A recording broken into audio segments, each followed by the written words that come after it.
मैं बहुत ही बदनसीब लड़की थी। भगवान मेरी तरह किस्मत किसी भी लड़की का ना दे।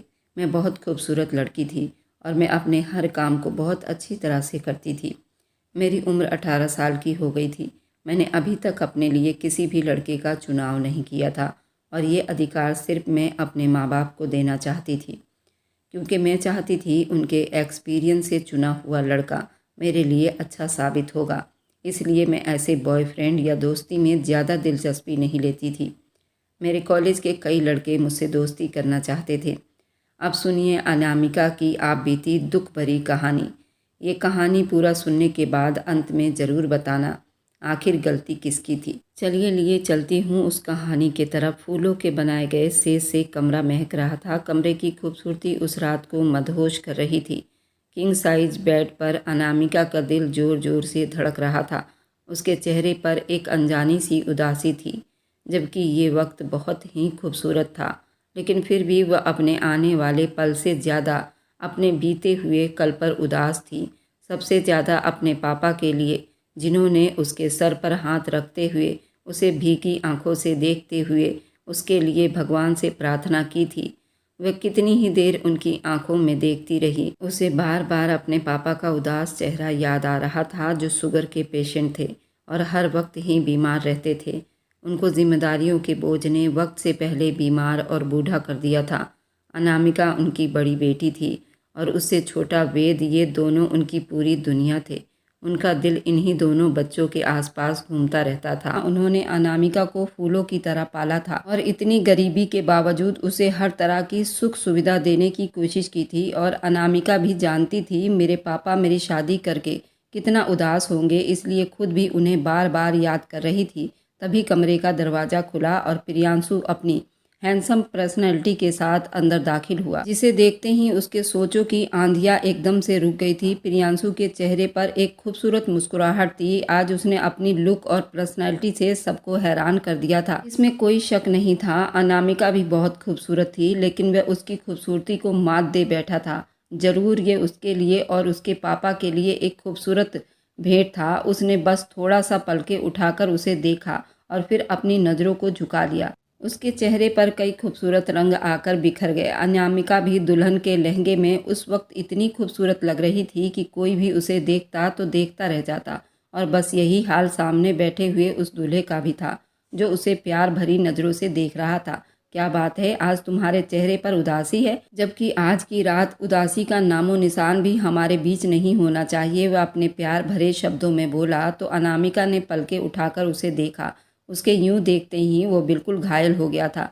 ऐसी बात नहीं है, बस मुझे पापा की याद आ रही है। उसने उसे तसल्ली देनी चाहिए तो वह एक बार फिर उसके करीब होते हुए बोला, मेरा ख्याल कि तुम्हें आज की रात अपने बीमार बाप को याद नहीं करना चाहिए, और वैसे भी अब तुम्हें उनकी बीमारी की वजह से परेशान होने की ज़रूरत नहीं है।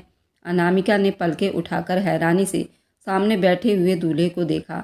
तभी वह अनामिका का हाथ पकड़ते हुए अपने करीब ले गया। इस अंगूठी को देख रही हो ना, इसमें हीरा जड़ा हुआ है, और अगर तुम सिर्फ ये अंगूठी भी बेच दो तो अपने बाप का इलाज एक महंगे हॉस्पिटल में करवा सकती हो। अनामिका की आंखों में हैरानी उतरती जा रही थी। तभी वह उसे देखते हुए खड़ा हुआ और कमरे में घूमते हुए एक बार फिर उसकी आंखों में देखकर अपनी बातों का जहर घोलने लगा। तुम जैसी लड़कियां सिर्फ पैसों के लिए ही एक इंसान पर मरती हैं, और मेरा ख्याल है कि अब तुम्हें इतनी दौलत मिल चुकी है कि तुम और तुम्हारा बाप सारी ज़िंदगी ऐशो आराम से गुजारा कर सको। क्या ऐसा नहीं है? अनामिका ने हैरानी से उसे देखा। आज उनके बीच एक खूबसूरत रात की शुरुआत थी और वह आदमी उसको जली कटी बातें सुनाकर उसे दर्द दे रहा था। न जाने क्यों उसे अपनी दौलत के तराजू में परख रहा था। ये आप कैसी बातें कर रहे हैं? मैं समझी नहीं। उसकी बातों से अनामिका का दिल जोर जोर से धड़क रहा था और उसके चेहरे की उदासी बिल्कुल साफ दिखाई दे रही थी। क्यों, तुम समझ क्यों नहीं पा रही? आखिर ठीक ही तो कह रहा हूँ, इसमें गलत क्या है? तुमने ये शादी पैसों के खातिर ही तो की है। आप मान और सम्मान से मेरे घर रिश्ता लेकर गए और मैंने अपने माँ बाप की मर्जी से ये रिश्ता स्वीकार किया है, तो इसमें पैसों की बात कहाँ से आ गई? अनामिका अपना लहंगा संभाल कर बेड से उतरकर उसके पास आई। तब वह एक बार फिर गुस्से से उसके तरफ देखते हुए गुर्राया, तुम्हें याद है आज से करीब 8 साल पहले स्कूल के सामने एक लड़के ने तुम्हें फूल देने की कोशिश की थी और तुम उस दुबले पतले लड़के पर हंसते हुए उन लोगों के सामने जलील कर रही थी और एकदम से ही 8 साल पहले का धुंधला सा मंजर अनामिका के आंखों के सामने लहराने लगा। लेकिन वह अभी भी समझ नहीं पा रही थी कि उस किस्से का मेरी शादीशुदा ज़िंदगी से क्या लेना देना। तुमने ना सिर्फ उसका फूल लेकर उसके मुंह पर दे मारा था, बल्कि तुमने उसका मजाक उड़ाते हुए अपने दोस्तों में मेरी बेइज्जती भी की थी। और तुम्हें ये जानकर इतनी हैरानी होगी कि आज वही लड़का तुम्हारे सामने तुम्हारे पति के हैसियत से खड़ा है। वह हंसते हुए उसे आईना दिखा रहा था और अनामिका बस उसे दुख से देखती रह गई। आप इतनी छोटी सी बात को अभी तक अपने सीने से लगाकर जी रहे हो और आज उसका बदला चुका रहे हो। आप ऐसा कैसे कर सकते हैं, जबकि आप अच्छी तरह जानते हैं कि मैं उस दिन सिर्फ अपनी इज्जत के खातिर उस लड़के को जली कटी सुनाकर वापस भेज दिया था, क्योंकि मेरा बाप शरीफ और इज्जतदार है। लेकिन मैं ये नहीं जानती थी कि उसकी सज़ा मुझे आप जैसे आदमी के हाथों भुगतनी पड़ेगी। अनामिका की बात सुनकर प्रियांशु के चेहरे पर एक टेढ़ी मुस्कुराहट बिखर गई। बिल्कुल तुम सही कहती हो कि आज तुम वही बदला चुकाने के लिए मेरे पास मौजूद हो अपनी मर्जी से, और तुम्हारे इज्जतदार बाप ने ही तुम्हें मेरी बाहों में आने के लिए भेज दिया है। उसके चुभते हुए शब्द उसकी बातों से ज्यादा खतरनाक था। अनामिका ने अपने आगे बढ़ते हुए कदमों को रोका। उसने अपनी जिंदगी का गलत फैसला कर लिया था और अब सारी जिंदगी कांटों पर गुजरने वाली थी। सच कहते हैं लोग, इंसान बुरा नहीं होता और ना ही उसकी गरीबी बुरी होती है, बल्कि उसके सोच और जमीर बुरे होते हैं।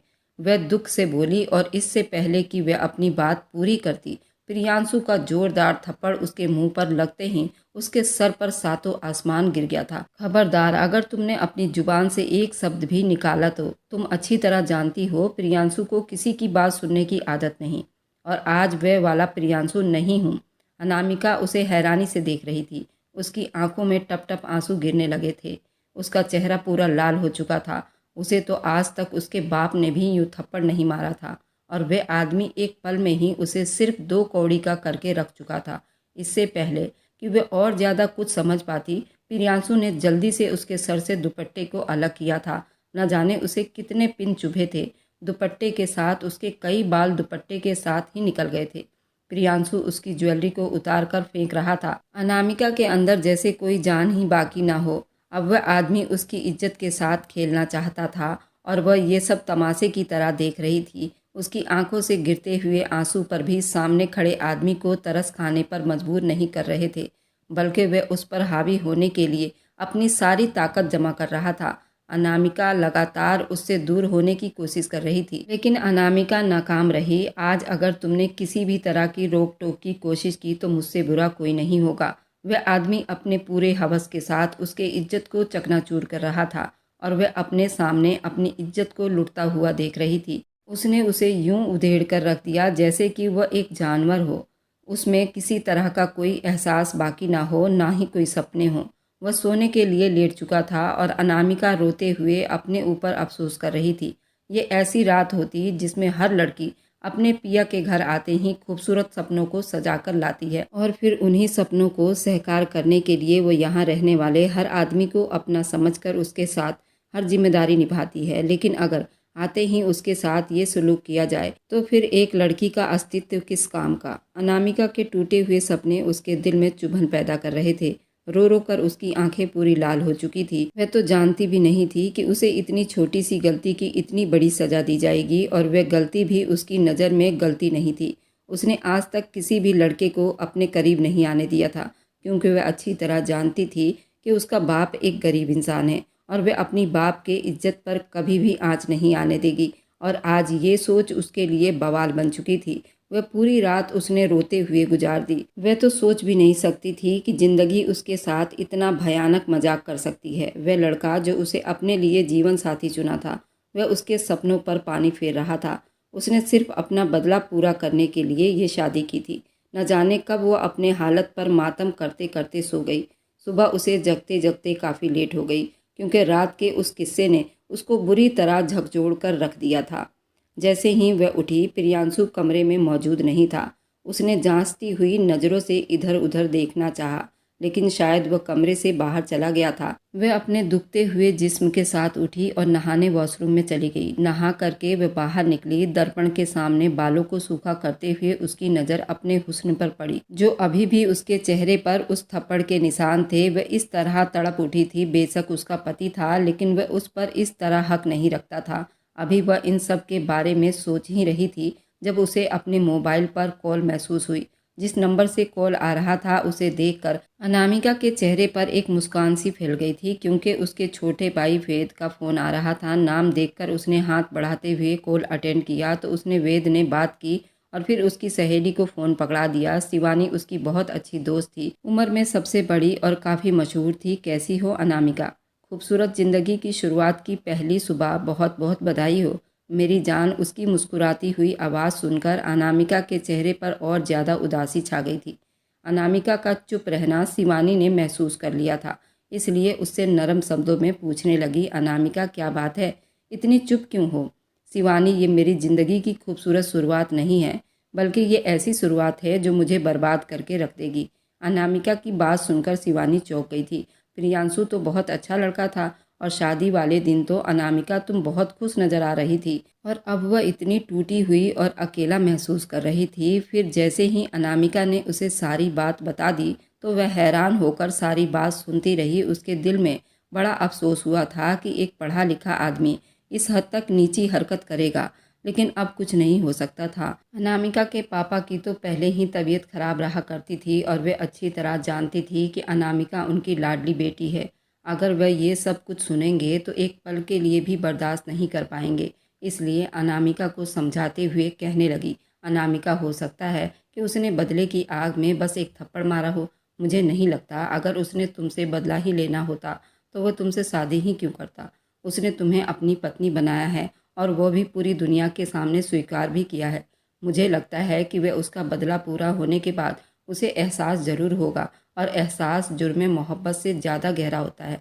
वह तुम्हें पहले से भी बढ़कर चाहेगा, लेकिन तुम्हें सब्र रखना होगा। और वह अनामिका को बड़ी बहन की तरह समझा रही थी, और वह उसकी बात सुनकर उसके अंदर एक उम्मीद की किरण जाग उठी थी। हो सकता है कि उस आदमी ने केवल अपना गुस्सा निकाला हो, अब वह तुम्हें सॉरी बोलकर मना लेगा।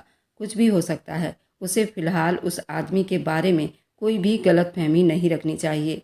वह जल्दी से मोबाइल रखते हुए तैयार होने लगी। उसका इरादा था कि वह बाहर जाकर सबके साथ नाश्ता करेगी। हो सकता है कि प्रियांशु भी नाश्ते की टेबल पर मिल जाए। अंदर ही अंदर वह देर से उठने की वजह से खुद पर अफसोस भी कर रही थी। तभी उसके कमरे के दरवाजे पर किसी की आने की आहट हुई। उसने उठकर दरवाज़ा खोला तो उसकी सास राजपति मुस्कुराते हुए उसे देख रही थी। आप दोनों ने उठने में काफ़ी देर कर दी, तो मैंने सोचा कि नाश्ते के लिए बहू के कमरे में जाकर कह दूं, क्यों ना आज सब मिलकर ही नाश्ता कर लें। अपनी सास की बात सुनकर एक मुस्कुराहट उसके होठों पर फैल गई थी। लेकिन मम्मी जी, वह तो चले गए हैं, मैं अभी तैयार होकर आती हूँ। क्या मतलब, कहाँ चला गया प्रियांशु?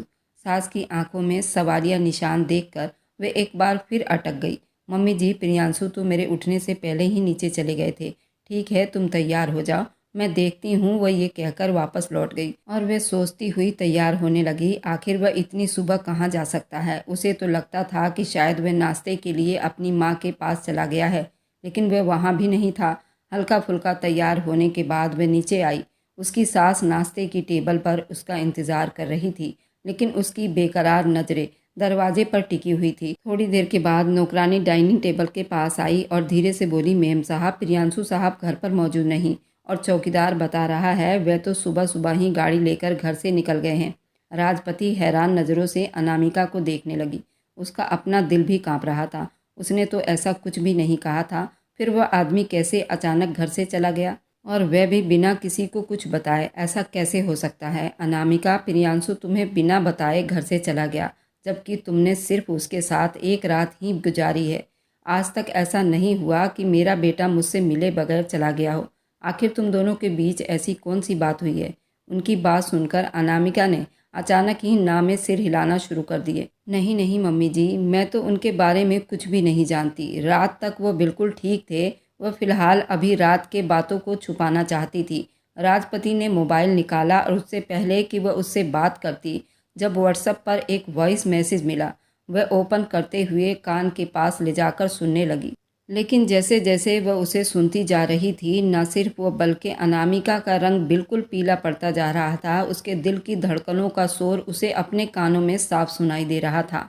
वह तो सोच भी नहीं सकती थी कि उसकी ज़िंदगी की शुरुआत इतनी भयानक होगी। उस आदमी के शब्द ना हो, बल्कि कोई शीशा हो जो उसके कानों में चुभ रहा था। मैं हमेशा के लिए जा रहा हूँ, और तब तक जब तक ये लड़की इस घर में है। आप जानती हैं कि मुझे कितना बड़ा धोखा हुआ है। उस लड़की ने, ये एक बुरी कैरेक्टर की लड़की है जो कई लड़कों के साथ अपने रिश्ते बना चुकी है, और अब मुझे धोखा देने के लिए मेरी ज़िंदगी में आ गई है। मुझे इसने बहुत मायूस किया है। आप इसे अभी और इसी वक्त घर से निकाल दो, क्योंकि मैं अब इससे कोई रिश्ता नहीं रखना चाहता। व्हाट्सएप नोट ख़त्म हो चुका था और राजपति कहर बरसती नज़रों से अनामिका को घूर रही थी। तुम्हें शर्म नहीं आई मेरे बेटे को धोखा देते हुए? मेरे चांद जैसे बेटे में ऐसा क्या था जो तुम जैसी मिडिल क्लास लड़की को वो पसंद कर बैठा? मैं तो उससे पहले ही कहती थी कि मिडिल क्लास घराने की लड़कियां पैसों के लिए अपनी इज्जत तक बेच देती हैं। और राजपति का शब्द सुनकर अनामिका को अपने ही कानों पर विश्वास नहीं हो रहा था। मम्मी जी, ऐसी कोई बात नहीं है। राम जी की कसम, मैं बेकसूर हूँ। अच्छा, तुम बेकसूर हो इसलिए तुम्हारा पति तुम्हें पहला दिन शुरू होते ही तुम्हें एक बुरी लड़की बोलकर हमेशा के लिए छोड़कर चला गया है। मेरा बेटा तुम्हारी वजह से डर गया है और उसकी ज़िंदगी की खुशियाँ ख़त्म हो चुकी है। तुम डाइन हो, लड़की नहीं हो जो मेरे बेटे की खुशियों को निगल गई हो। तुम्हें अभी और इसी वक्त यहाँ से जाना होगा। अनामिका तो उन्हें बस एक टक देखती रह गई। उसकी आंखों से आंसू लगातार बह रहे थे, लेकिन सामने खड़ी औरत पर उसका कोई असर नहीं हो रहा था। इसलिए अनामिका जल्दी से आगे बढ़ी और उसके पैरों में बैठकर विनती करने लगी, मम्मी जी, भगवान के लिए ऐसा ना करें। मैं बेकसूर हूँ। मैं नहीं जानती प्रियांशु को कौन सी गलत फहमी हुई है। मुझे माफ़ कर दें। मेरा इस सब में कोई कसूर नहीं है, बल्कि आप अभी प्रियांशु को कॉल करें और उन्हें समझाएं मेरा बाप बीमार है। राजपति ने उसके अपने पाँव की ठोकर मारते हुए खुद से दूर धकेल दिया। अपने गंदे और नाजायज़ सोच को लेकर हमेशा के लिए यहाँ से चली जाओ। तुम मेरे बेटे की ज़िंदगी में एक बदनाम दाग हो जो उसे हर घड़ी अपनी खुशियों को निगलता हुआ महसूस करेगा। तुम जानती भी हो कि उसकी रेपुटेशन क्या है। वह तुम्हारी वजह से अपनी इज्जत खराब नहीं करना चाहेगा। मैं तुम्हें एक मिनट भी यहाँ बर्दाश्त नहीं करूँगी। ये कहते हुए अंदर चली गई और अनामिका फर्श पर बैठी अपने घुटनों के बल रो रही थी। नौकरानियाँ उसकी बेइज्जती का तमाशा देखते हुए वहाँ जमा थे। वह तो सोच भी नहीं सकती थी कि उसकी ज़िंदगी में एक मामूली सा किस्सा इतना बड़ा हादसा बनकर लौट आएगा। क्या एक लड़की के लिए इतना ही मुश्किल होता है कि एक लड़के को अपनी इज्जत के खातिर धुतकार देना ताकि उसके बाप की इज्जत कायम रहे, और फिर वह लड़का उस लड़की की पूरी ज़िंदगी को बर्बाद कर दे? वह मुर्दा कदमों से उठी और कमरे में चली गई। कमरे की एक एक चीज़ जैसे उस पर हंस रही थी। उसे तो अपनी किस्मत मजाक बनती हुई नजर आ रही थी। उस वक्त वह इतनी परेशान थी कि उसका दिल चाह रहा था कि काश ज़मीन फटे और बस वह उसी में समा जाए। उसके बाप का बीमार चेहरा उसकी आंखों के सामने लहरा रहा था। वह अच्छी तरह जानती थी अगर वह घर वापस आ जाएगी तो उसका बाप टूट जाएगा। अनामिका के तरफ से अभी तो उनको सुकून मिला था, उनकी बेटी एक अच्छे घर में चली गई है, लेकिन वह ये नहीं जानते थे कि मुसीबत का पहाड़ उनके सर पर टूटने वाला है। उसने मुर्दा हाथों से अपनी पैकिंग की और बैग को उठाकर एक उम्मीद भरी नज़र उस कमरे पर डाली जिसमें वो बस एक रात रुकने के लिए आई थी, और फिर धीरे धीरे कदमों से चलते हुए बाहर निकल आई। राजपति ने पहले ही ड्राइवर को हुक्म दे दिया था कि वह उसे अपने घर छोड़ाए। वह गाड़ी में आकर बैठी तो एक बार फिर टूट कर रो पड़ी। उसे बार बार अपनी अहंकार का एहसास सता रहा था। क्या लड़की होना इतना दुश्वार है कि वह सारी ज़िंदगी उसी दुख में गुजार देगी? काश वो पैदा ही ना होती और उसका बाप सिर्फ 2 बेटों का बाप होता। आज उसकी जिम्मेदारी एक बार फिर उसके बूढ़े बाप के कंधों पर तो ना आती।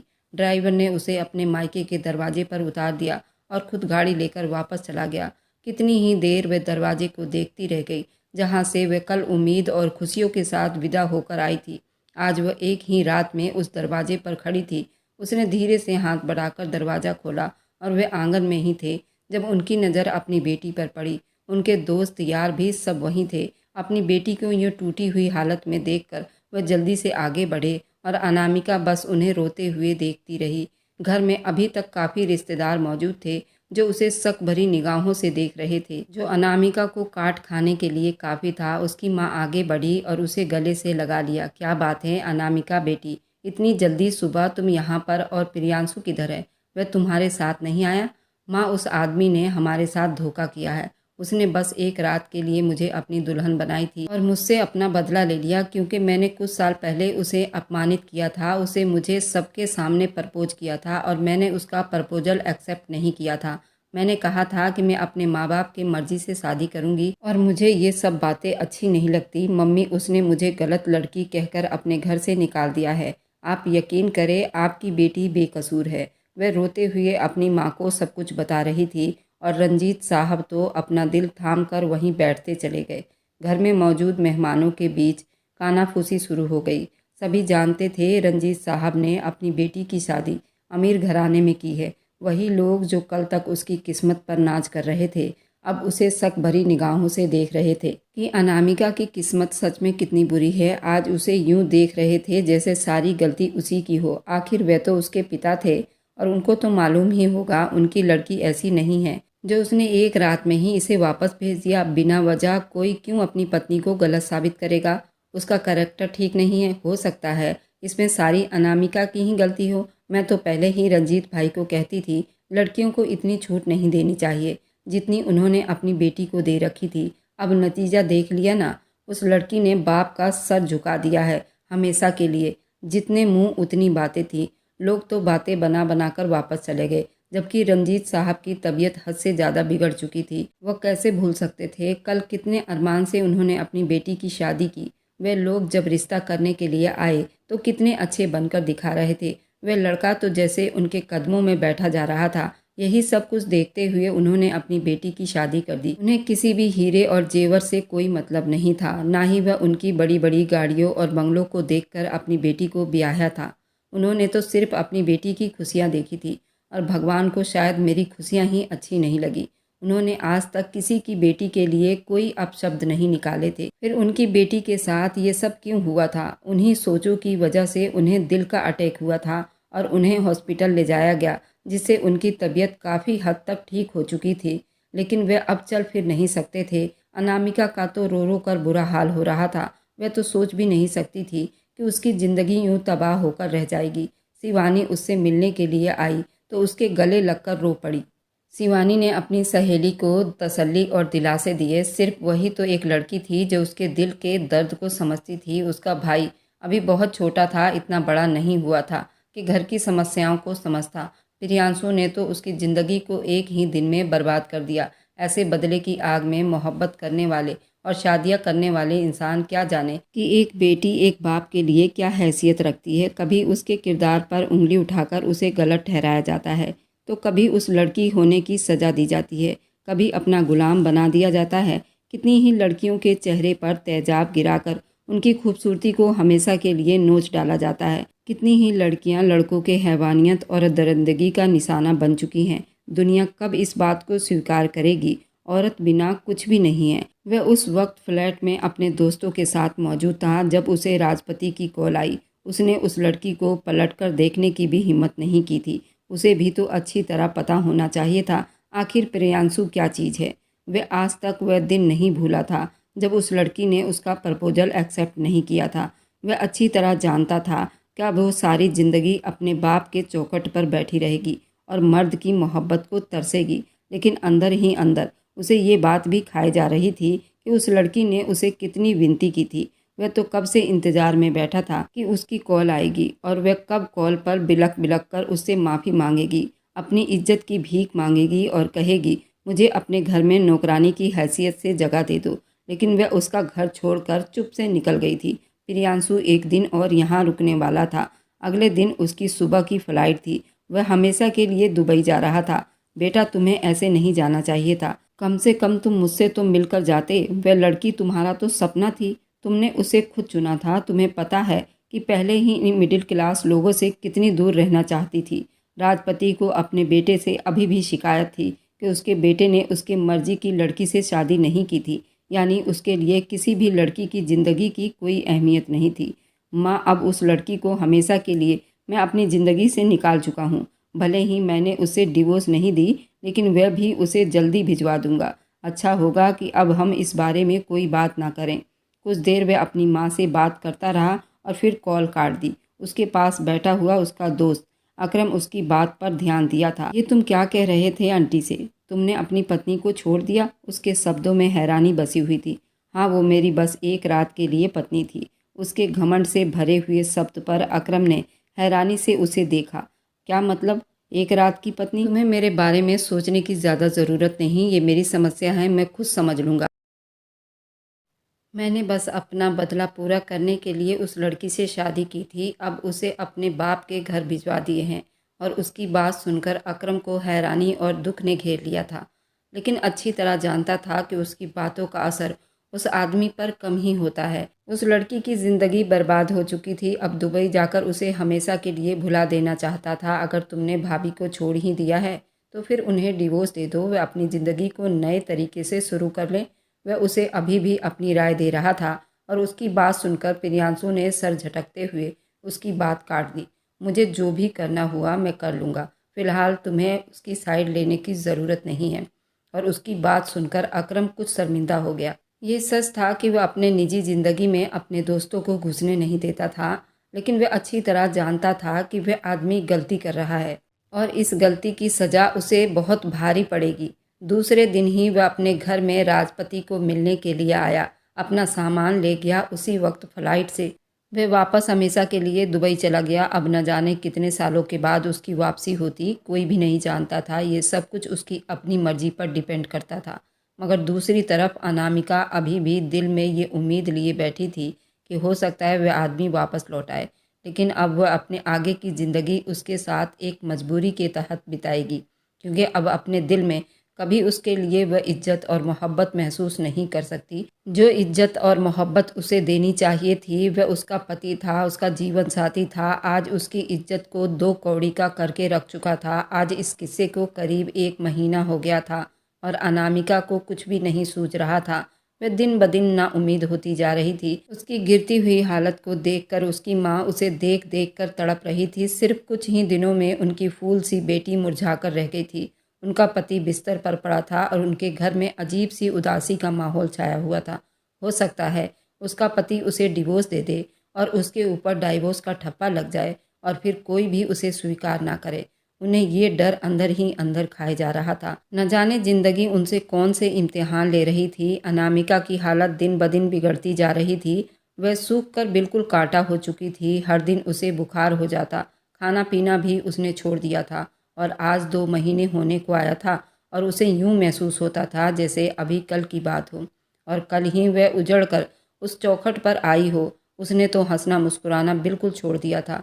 उस दिन उसकी माँ ने शिवानी को बुलावा भेजा था ताकि शिवानी उसे डॉक्टर के पास लेकर जाए। वह अच्छी तरह जानती थी वह उसे नहीं मना पाएगी। वह एक बार डॉक्टर को मिले, क्योंकि हर दिन के बुखार ने उसे कमज़ोर से कमज़ोर बना दिया था। उस दिन शिवानी आई तो वह अपने कमरे में चुप बैठी हुई थी। शिवानी उसके पास जाकर बैठ गई। कब तक खोखले रिश्तों का शोक मनाती रहोगी अनामिका? अब छोड़ दो इस सब को, उन सोचों से खुद को बाहर निकालो। वह तुम्हारी ज़िंदगी में एक बुरा सपना था जो अब बीत गया। अब उसके बारे में जितना सोचोगी उतना ही डरती रहोगी। वह उसे समझा रही थी और बस वह चुप से शिवानी को देख रही थी। उसकी आंखों का दुख शिवानी को अंदर ही अंदर काट रहा था। वह हर वक्त हंसने मुस्कुराने वाली लड़की कैसे एकदम से चुप सी हो गई थी। मैं खोखले रिश्तों का दुख नहीं मना रही शिवानी, खुद पर ढाए हुए जुल्म का शोक मना रही हूँ। दुनिया ने मुझे डरा कर रख दिया है। मुझे नहीं लगता है कि अब खुशियाँ मेरे दर का ठिकाना ढूंढते हुए मुझ तक आएंगी। उसकी आंखों से आंसू गिरकर बेमोल हो गया। तुम एक पढ़ी लिखी लड़की होकर कैसे मूर्खों वाली बातें कर रही हो? खुद को संभालो, उठो और उस आदमी को एक बार फिर अपने हिम्मत और दिमाग की ताकत से हराओ। मैंने पता करवाया है, वह हमेशा के लिए दुबई चला गया है।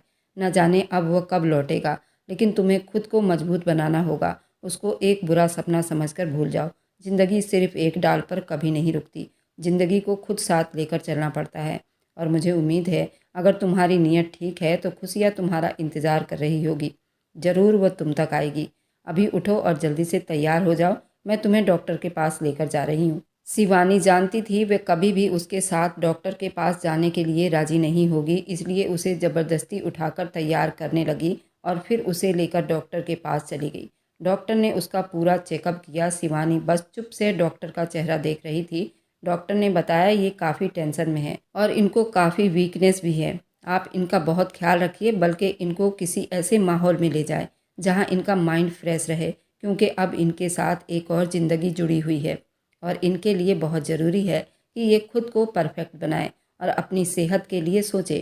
डॉक्टर के शब्द सुनकर वह हैरानी से डॉक्टर की तरफ देख रही थी, यानी अभी एक और तबाही उसके इंतज़ार में थी। उसने अपने पेट पर हाथ रखकर उस आदमी ने न सिर्फ उसे बर्बाद कर दिया था, बल्कि एक जान को उसके साथ और जोड़कर उसे भी बर्बादी के कतार में लाकर खड़ा कर दिया था। वह तो सोच भी नहीं सकती थी मुकद्दर उसे यूं भी इम्तिहान ले सकती है।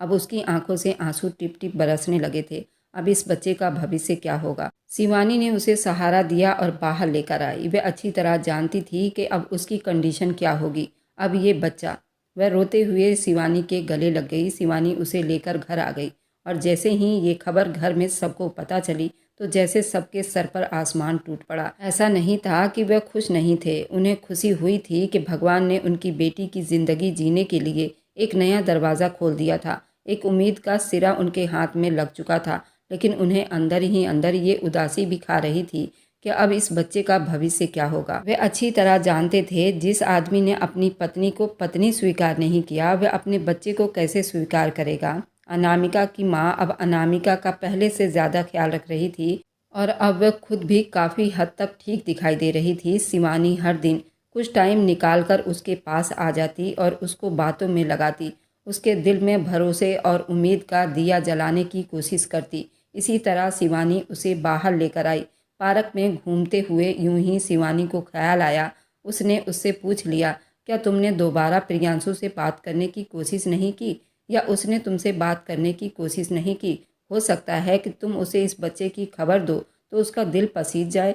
उसने चुप नज़रों से शिवानी को देखा। वह अब कैसे बताती कि वह आदमी तो हमेशा के लिए उसे जान छुड़वा कर चला गया था, और अगर वह मर भी जाए तो उसकी खबर लेने नहीं आएगा। तुम्हारी सास का रवैया तो काफ़ी अच्छा मालूम पड़ रहा था। अगर तुम कहो तो हम ये खबर उसे सुना देते हैं। हो सकता है कि वह अपने इकलौते बेटे की औलाद के बारे में सुनकर उसे सही रास्ते पर ले आए और तुम्हारी ज़िंदगी संवर जाए। अनामिका, मैं जानती हूँ कि तुम अब उस घर में दोबारा नहीं जाना चाहोगी, लेकिन अपना सही इस बच्चे का ही ख्याल कर लो। शिवानी, मैं उस घर से पहले ही बदनामी और जिल्लत के सिवा कुछ भी नहीं लेकर आई, और मैं दोबारा उस घर में नहीं जाना चाहती। मैं अच्छी तरह जानती हूँ कि वह माँ बेटा दोनों एक जैसे ही हैं। वो मेरी बात पर कभी भी यकीन नहीं करेंगे। वह हद से ज़्यादा मायूस हो चुकी थी। उस दिन उसे राजपति को अच्छी तरह से पहचान लिया था। उसे जरा बराबर उम्मीद नहीं थी कि राजपति इस बच्चे के लिए उसे स्वीकार करेगी, चाहे इस बच्चे को उस परिवार का नाम देगी। अगर तुम्हारी राय हो तो मैं एक बार खुद से वहां जाकर राजपति से बात करूं। शिवानी को मना नहीं कर पाई। अनामिका अच्छी तरह से जानती थी कि वे लोग कभी भी मेरे बारे में कुछ भी अच्छा नहीं बोलेंगे, लेकिन वे चाहती थी कि शिवानी एक बार खुद को आजमा ले, क्योंकि अगर उनका दिल इस बच्चे को स्वीकार कर ले, हो सकता है उसके बच्चे को बाप का सहारा मिल जाए और उसे अपने पति का साथ। शिवानी सच में उसके ससुराल पहुंच गई। राजपति उसे हैरान नज़रों से देख रही थी। राजपति ने कहा, अब तुम लोगों का क्या खो गया है जो इस घर में लेने के लिए आए हो? राजपति के कट्टरपंथ शब्दों से अब वह अच्छी तरह समझ चुकी थी। वह किसी समझदार औरत से बात नहीं कर रही। मैं अच्छी तरह जानती हूँ इस घर में ऐसा कुछ भी नहीं है जिसे लिया जा सके, बल्कि मैं तो आपको कुछ देने की गर्ज से एक बार फिर आपके दरवाजे पर आई हूँ। आपकी बहू माँ बनने वाली है, और हो सकता है कि आपको उसका नाम ना सही उसके होने वाले बच्चे का ही ख्याल हो जाए कि वह आपके बेटे का खून है। खबरदार, अगर तुम लोगों ने इस बच्चे को मेरे बेटे का नाम दिया तो सबसे पहले तो ये ढूंढो कि उस लड़की ने किसके साथ अपना मुंह काला करने के बाद इस बच्चे को अपने पेट में जगह दी है। अगर तुम लोग अब मेरे बेटे का नाम दोगे तो मैं ये कभी नहीं होने दूंगी। इससे पहले कि वह और ज़्यादा जहरीले शब्दों से उस पर वार करती, शिवानी वहाँ से वापस आ गई। अनामिका ठीक कहती थी, वह लोग बिल्कुल इंसानियत को भूल चुके हैं। भगवान ने उनसे इंसानियत छीन ली है और उन्हें कुछ पैसे पकड़ा दिए, और उसी के सहारे वह इस ज़माने का हिस्सा थे। उसे अभी तक समझ नहीं आ रही थी कि कोई इतना खुदगर्ज कैसे हो सकते हैं। शाम को जब वह अनामिका से मिली तो उसके चेहरे पर फैली हुई उदासी देखते ही वह अंदाज़ा लगा चुकी थी कि उन लोगों ने क्या जवाब दिया होगा। इसलिए उसने दोबारा पूछना गंवारा नहीं किया। राजपति ने उस रात अपने बेटे से बात की। वह उसे बताना चाहती थी वह लड़की किस तरह के पैतरे आजमा रही है। उन दोनों के बीच अनामिका को लेकर ऐसी कोई बातचीत नहीं होती थी, लेकिन फिर भी वह चाहती थी कि उसका बेटा एक बार फिर उसका शिकार न हो जाए, इसलिए वह उसे पहले ही अलर्ट कर देना चाहती थी।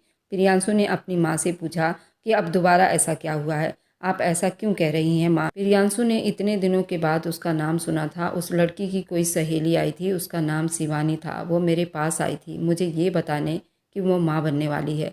और मैं तुम्हें ये बता दूँ कि मैंने उस लड़की को साफ खड़े खड़े मना कर दिया और कहा है कि उस कैरेक्टरलेस लड़की से इसी तरह की उम्मीद की जा सकती थी। पता नहीं उसने अपना मुंह किसके साथ काला किया है और अब इस बच्चे का नाम तुम्हारे सर दे रही है। इसलिए तुम्हें पहले ही सावधानी बरतनी चाहिए। प्रियांशु को एकदम से ही हैरानियों ने घेर लिया था। ये आप क्या कह रही हैं माँ? वह माँ बनने वाली है? न जाने क्यों उसका दिल आज पहली बार धड़का था। हाँ बेटा, माँ बनने वाली है। तुम ठीक कहते थे। इस तरह की कैरेक्टरलेस लड़कियों को हजारों लड़के मिल जाते हैं जिनके साथ वे अपना मुंह काला कर लेती हैं। उस रात तुमने अच्छा किया उसे घर से निकाल दिया। अब कम से कम उस बच्चे को तुम्हारे साथ तो नहीं जोड़ सकती। लेकिन प्रियांशु उनकी कोई बात नहीं सुन रहा था। उसकी सुई तो वहीं अटक चुकी थी। वह माँ बनने वाली है। वह अच्छी तरह जानता था कि ये बच्चा उसका अपना है, क्योंकि उस रात ही उसे मालूम हो गया कि वह कितनी पवित्र और सच्ची लड़की है। और वह ये सोच भी नहीं सकता था कि उसका किसी और के साथ भी कोई संबंध हो सकता है। न जाने क्यों उसका दिल जोर जोर से धड़क रहा था। क्या हुआ प्रियांशु, तुम चुप क्यों हो गए हो? प्रियांशु ने बिना कोई बात किए फ़ोन काट दिया। उसे अजीब से उलझन ने घेर लिया था। उसे दुबई आए हुए 3 महीने बीत चुके थे और उनकी शादी को 3 महीने हो चुके थे। अब उस बच्चे का अबॉर्शन भी नहीं करवा सकती। उसे इस बच्चे को जन्म देना ही होगा। फिर उसका बच्चा दर दर की ठोकरें खाएगा। एकदम से ही उसे अपना दर्द याद आने लगा। वह भी तो बिल्कुल ऐसा ही था। बिना बाप के उसने कितनी ठोकर खाई थी और किस किस के ताने सुने थे। और उसकी औलाद भी ये सब कुछ बर्दाश्त करेगी? उसका सांस सीने में अटकने लगा था। उसने अपने टाई की गांठ को ढीला किया और खिड़की में आकर खड़ा हो गया। माँ के मुंह से निकले हुए शब्द पर गौर कर रहा था। बार बार उसके दिमाग में वही बात आ रहे थे और किसी हथौड़े की तरह उसके दिल पर वार कर रहे थे। कैरेक्टरलेस लड़कियों से कुछ भी उम्मीद की जा सकती है ना? न जाने कितनों के साथ उसने मुंह काला करके उस औलाद को जन्म देकर तुम्हारा नाम जोड़ रही है। अब जो भी था वह उस बच्चे के लिए सब कुछ लुटाने के लिए तैयार था। वह उस बच्चे को खोना नहीं चाहता था और ये फैसला उसने एक पल में ही कर लिया। उसी शाम उसने कॉल की और अपनी माँ को ये कह दिया कि वह 2-3 महीने के अंदर अंदर वापस आ रहा है। उस वक्त उसे वहाँ पर इतनी ज़रूरी काम थे। वह चाह कर भी 3-4 महीने से पहले नहीं आ सकता था और बच्चे की पैदाइश तो 5 महीने के बाद होनी थी। वह चाहता था कि वह खुद अपने बच्चे की पैदाइश के वक्त उसके पास हो। अनामिका से वह बच्चा वापस ले जाए। उसने अनामिका से बात करने की कोशिश की थी, लेकिन उसका नंबर शायद बदल चुका था, इसलिए वह उससे बात नहीं कर पाया। अनामिका ने अब अपनी ज़िंदगी को ठीक तरीके से चलाने के लिए जॉब करनी शुरू कर दी थी, लेकिन नौकरी के टाइम टेबल के हिसाब से उसे ज़रा भी आराम करने का मौका नहीं मिल रहा था। अपना चेकअप भी वो लापरवाही से करवा रही थी, इसलिए उसकी प्रेगनेंसी में काफ़ी समस्याएं आ रही थी। उसके अंदर खून की कमी हो गई थी। ये तो सिर्फ एक औरत ही जानती है कि इस कंडीशन में कितनी समस्याओं का सामना करना पड़ता है। तब जाकर वह अपने बच्चे को इस दुनिया में लाती है, लेकिन इस दर्द ने उसे बेहद कठोर बना दिया था। अब वह कमज़ोर लड़की नहीं थी, बल्कि एक मजबूत माँ थी जो हर तरह की मुश्किलों का सामना कर सकती थी। अनामिका का अब 7वां महीना चल रहा था और उस दिन वह ऑफिस में थी। सुबह से ही उसकी तबीयत कुछ गड़बड़ थी। उसकी माँ ने लाख मना किया आज वह ऑफिस ना जाए, लेकिन वह फिर भी ऑफिस के लिए चली आई, क्योंकि आज उसकी एक ज़रूरी मीटिंग थी। उसका ऑफिस जाना बेहद ज़रूरी था। उसी शाम प्रियांशु भी हिंदुस्तान आ गया था। उसने रात में ही अनामिका की सारी डिटेल निकलवा लिए थे और आज उससे मुलाकात करने के लिए उसके ऑफिस चला आया था।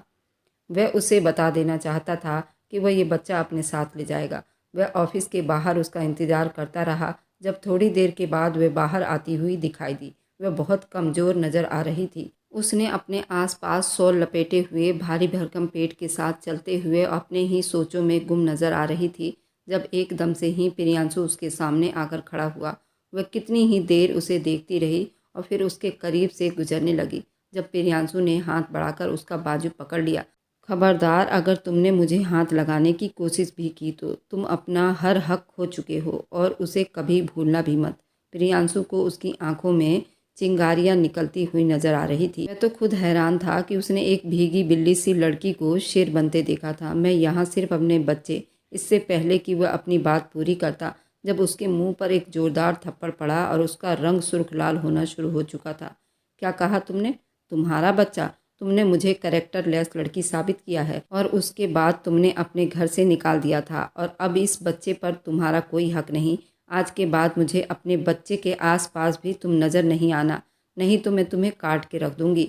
वह गुस्से के जैसे थर-थर कांप रही थी जब एकदम से ही प्रियांशु आगे बढ़ा और उससे पहले कि वह और ज़्यादा कुछ कहती, अनामिका चकराकर उसके बाजू में ही गिर गई थी। प्रियांशु का तो जैसे हाथ पांव फूलने लगे थे। उसने उसे बाजू से उठाया और लाकर गाड़ी में डाल दिया। उसने अपनी गाड़ी हॉस्पिटल के रास्तों में डाल दिया था। न जाने क्यों उसका दिल इतनी जोर से धड़क रहा था। धड़कते हुए दिल से उसने अपना कांपता हुआ हाथ अनामिका के पेट पर रखा था तो उसकी धड़कनें और बढ़ चुकी थी। जिंदगी में पहली बार किसी को खो देने का एहसास उस पर बुरी तरह से सवार था। अस्पताल में दाखिल होते ही उसने डॉक्टर को चिल्लाकर बुलाना शुरू कर दिया। मुझे अभी और इसी वक्त अपनी पत्नी ठीक चाहिए। वह गुस्से से बिल्कुल पागलों की तरह दहाड़ रहा था जबकि डॉक्टर उसे कूल रखने की कोशिश कर रहे थे। थोड़ी देर के बाद डॉक्टर ने अनामिका का चेकअप किया। डॉक्टर ने बाहर आकर खबर दी, आपकी पत्नी काफ़ी कमज़ोर और टेंशन में है। उसके बच्चे को खतरा है, इसलिए उनका अभी ऑपरेशन करना पड़ेगा। और ये बात सुनते ही उसके हाथ पांव फूल गए थे। अनामिका के पर्स में मौजूद मोबाइल कब से बज बज कर चुप हो चुका था। जरूर उसके घर वाले परेशान थे। प्रियांशु ने कुछ सोचते हुए कॉल अटेंड की जब अनामिका की माँ की बेताबी सी आवाज़ उसके कानों से टकराई। अनामिका मेरी बच्ची, तुम कहाँ हो और तुम कॉल क्यों नहीं उठा रही थी? तुम जानती भी हो कि मैं कितनी परेशान हूँ। अनामिका हॉस्पिटल में है, उसकी अचानक तबीयत बिगड़ गई थी तो मैं उसे अस्पताल लेकर आया हूँ। और ये बात सुनकर अनामिका की माँ के हाथ पांव फूल गए थे। वह उसी वक्त अस्पताल के लिए निकल पड़ी। शिवानी उनके साथ ही थी और यहाँ आकर प्रियांशु को देखकर उन्हें एक और झटका सा लगा था, लेकिन वह अभी किसी तरह का कोई लड़ाई झगड़ा नहीं चाहती थी। उन्हें अपनी बेटी की तबीयत की फिक्र थी। अनामिका का ऑपरेशन हो रहा था। शिवानी और शिवानी की माँ बहुत परेशान थे। वह दोनों रोते हुए भगवान से प्रार्थना कर रहे थे, भगवान अनामिका को और उसके आने वाले बच्चे की ज़िंदगी को लंबी कर दे। उसने आज तक जो देखा था उसकी ज़िंदगी के लिए वह सब कुछ काफ़ी था। अब उसको किसी भी मुश्किल में न डालो। भगवान तुम मेरी बच्ची और नवासे का रक्षा करना। कॉरिडोर में बेताबी से टहलता हुआ प्रियांशु अपने बच्चे के लिए बेहद फिक्र में था। न जाने क्यों उसका दिल अनामिका के लिए भी कट रहा था और आज पहली बार उसे एहसास हुआ था वह तो उस लड़की को कभी भी खुद से दूर नहीं कर पाया। वह तो बस अपना बदला चाहता था, जिसकी आग में उसने सब कुछ जलाकर राख कर दिया था। तभी उसे डॉक्टर अंदर से बाहर आती हुई दिखाई दी थी। आपके पेशेंट के लिए ब्लड की ज़रूरत है। आप लोग क्या कर रहे हैं मेरी पत्नी के साथ? और मेरा बच्चा कहाँ है? देखिए, अगर उन दोनों में से किसी को कुछ भी हुआ तो मैं आपका पूरा अस्पताल बंद करवा दूंगा। जब डॉक्टर ने उसे सख्ती से घूरते हुए उसका असली चेहरा दिखाया, क्या आपका नाम यहाँ पर दर्ज है? पूरे 7 महीने तो वह अकेली अस्पताल आती रही और जब उसकी कंडीशन ख़राब है तो बकवास कर रहे हो। अब आपकी पत्नी मुश्किलों से गुजर रही है, उल्टा हम डॉक्टर पर ही इल्ज़ाम लगा रहे हो। हमारी ड्यूटी है और हमें अपना काम करने दो। अगर आप लोगों को इतनी ही फिक्र होती है तो उसे पहले यहाँ ले आते।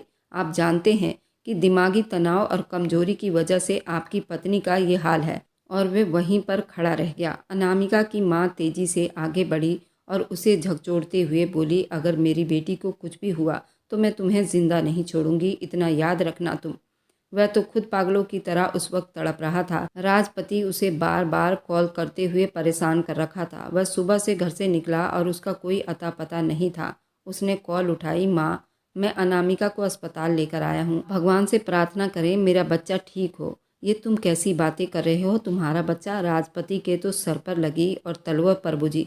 हाँ माँ, वो मेरा बच्चा है, मेरा अपना बच्चा, और मैं किसी भी हाल में खोना नहीं चाहता।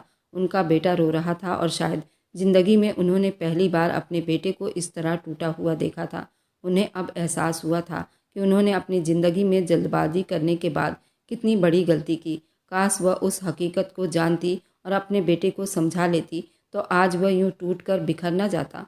अनामिका ने एक बेटी को जन्म दिया, लेकिन 7 महीने का बच्चा काफ़ी कमज़ोर था, इसलिए उसे कुछ दिनों के लिए अस्पताल में ही रुकना पड़ा। डॉक्टर ने सख्ती से मना कर दिया, कोई भी टेंशन वाली बात उनके सामने नहीं दोहराई जाए, और इसी वजह से प्रियांशु उससे बिना मिले ही वापस चला आया।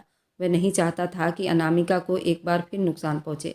वह अच्छी तरह जानता था कि वह कुछ महीने के बाद उसे मना लेगा, चाहे अनामिका के पाँव ही क्यों न पड़ना पड़े। हॉस्पिटल से डिस्चार्ज होने के बाद अनामिका घर पर ही मौजूद थी। वह गोल मटोल सी परी की तरह दिखाई देने वाली बच्ची काफ़ी कमज़ोर थी, लेकिन फिर भी अनामिका के लिए वह चांद का टुकड़ा थी, जिसे हाथ में लिए वह सारे जहाँ की तकलीफ़ों को भूल जाती। आज उसकी डिलीवरी को पूरे 5 महीने हो चुके थे और आज ही उसने वकील से बात करते हुए प्रियांशु को नोटिस भेजा था कि उसे प्रियांशु से डिवोर्स चाहिए, जिसे देखते ही वो भड़क उठा और उसी वक्त गाड़ी निकालकर अपनी माँ को साथ लिए अनामिका के घर जा पहुँचा। अनामिका उसके आने के बारे में सुनते ही उससे मिलने से मना कर दिया था। जब वो रोते हुए अनामिका के माँ के पैरों में बैठकर सिर्फ एक बार उससे मिलने दो, उसे कहिए कि मेरी बात सुन ले। आज उसकी अपनी हालत बहुत बुरी थी, लेकिन उसके पास कोई चारा नहीं था। राजपति का दिल अपने बेटे को देखकर कट रहा था। वह भी अपने बहू और पोते से मिलने के लिए विनती कर रही थी। जब थोड़ी देर के बाद अनामिका बाहर आई, अनामिका के हाथ में वो गोल मटोल सी बच्ची को देखते ही प्रियांशु का दिल धड़क उठा। वो बेताबी से उसकी तरफ बढ़ा, जब अनामिका ने उसे वहीं रोक दिया। खबरदार, अगर तुमने मेरे बच्चे को हाथ भी लगाया तो तुम्हारा इस पर कोई हक नहीं। ये सिर्फ मेरी बेटी है। तुम्हारी माँ ने ये कहा था कि ऐसी लड़कियों का कोई भरोसा नहीं, बच्चा किसी और का और हमारे सर थोप रही है, इसलिए इस बच्ची को मैं तुम्हें नहीं दे सकती। अनामिका, मुझे माफ़ कर दो, मुझे एक बार अपने बच्चे को सीने से लगाने दो। प्रियांशु उसके तरफ बढ़ते हुए रो रहा था। वह रूही जैसी मासूम बच्ची उसने देखा, वह थोड़ा सा मुस्कुरा रही थी। वो बिल्कुल हूबहू प्रियांशु की फोटोकॉपी थी और राजपति भी तरसती नज़रों से उसे देख रही थी। अनामिका के लाख विनती करने के बाद भी वह खाली हाथ अपने घर लौट आया था। उसे किसी भी कीमत पर माफ़ करने के लिए तैयार नहीं थी। उसने अदालत में केस दर्ज कर दिया। उसे हर हाल में प्रियांशु से डिवोर्स चाहिए, जबकि प्रियांशु बिल्कुल भी अनामिका को डिवोर्स नहीं देना चाहता था और दोनों अपनी अपनी जिद पर अड़े हुए थे। आज उसे अपनी गलतियों के बोझ ने कमज़ोर बना दिया था। वह उसी कमरे में पड़ा रहता, उस रात को याद करता रहता जिस रात उसने अनामिका के साथ जानवरों जैसा सलूक किया था। उसे किसी तरह से भी उसकी आंखों की उदासी नहीं भूल पाती थी। उसके आंसू उसको बेचैन बनाती रहती थी। और फिर उसे अपनी बच्ची की चमकती हुई आंखें जो देखकर उसे मुस्कुरा रही थी। प्रियांशु का दिल चाहता था कि उसे उठाकर अपने सीने से लगा ले, लेकिन वह ये भी समझता था कि वह उस बच्चे पर कोई अधिकार नहीं रखता। आज तक उसने उसकी माँ के साथ जो भी किया था वह माफ़ी के लायक नहीं था।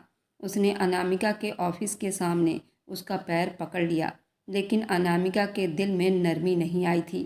जिन लोगों के सामने कल तक वह उसे करेक्टर लेस लड़की कहकर बदनाम कर चुका था, उन सब के सामने नाक रगड़ते हुए माफ़ी मांग लेगा। लेकिन अनामिका का एक ही जवाब था, मुझे तुमसे कोई संबंध ही नहीं चाहिए। मैं कभी भी तुम्हारे साथ नहीं रह सकती। तुमने एक बार मेरे साथ धोखा किया है और मैं दूसरी बार तुम पर यकीन नहीं कर सकती। उस दिन भी अदालत में उसकी तारीख थी जब जज ने उसे आखिरी बार पूछा, क्या आप सच में अपने पति से डिवोर्स चाहती हैं? तो वो बिल्कुल मजबूत शब्दों में बोली, जी सर, मैं बिल्कुल उस आदमी से डिवोर्स चाहती हूँ। मैं उनके साथ एक पल भी नहीं रह सकती। ये वो इंसान है जिसने मुझे सारे ज़माने के सामने रुस्वा कर दिया है। वह अपने आंखों में आंसू लिए उसे देख रहा था। आज वह खुद उस कचहरी में खड़ा था जहाँ पर कल तक उसने उस लड़की को खड़ा किया था। आज उसकी आखिरी उम्मीद थी। वह अपनी उम्मीद को हरगिज़ भी टूटता हुआ नहीं देखना चाहता था। उसने भरी अदालत के सामने अनामिका से माफ़ी मांग ली, लेकिन अनामिका ने मुंह फेर लिया और फिर मजबूरन उसे अनामिका को तलाक देना पड़ा और केस यहीं पर ख़त्म हुआ। अनामिका अपने बच्ची को लिए अपने घर चली गई। वह प्रियांशु की शक्ल भी नहीं देखना चाहती थी। प्रियांशु भी रोता हुआ अपनी माँ के साथ अपने घर चला आया। उसे आज बहुत पछतावा हो रहा था। आप लोग कमेंट में बताइए, क्या अनामिका ने सही फैसला किया या गलत किया? क्या अनामिका को प्रियांशु को माफ़ कर देना चाहिए या नहीं? अगर आप लोगों को मेरी कहानी अच्छी लगती है तो लाइक और सब्सक्राइब करते जाएं रोज़ नई रोमांटिक कहानी के लिए।